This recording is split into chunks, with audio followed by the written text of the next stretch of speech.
Жыл боп қазақ еліме жаңа арайлы таңнан жаңа ән болып салған жаңа үміт пен арман жаңа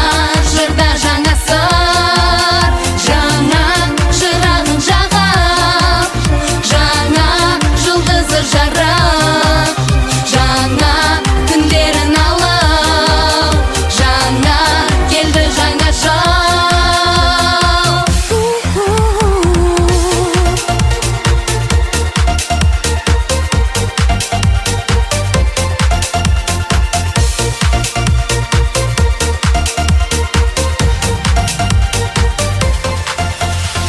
мақсат мұрат толы көңілменен күткен мол табысын ала келсін жаңа жыл түгенделіп жоғы барша ел жүр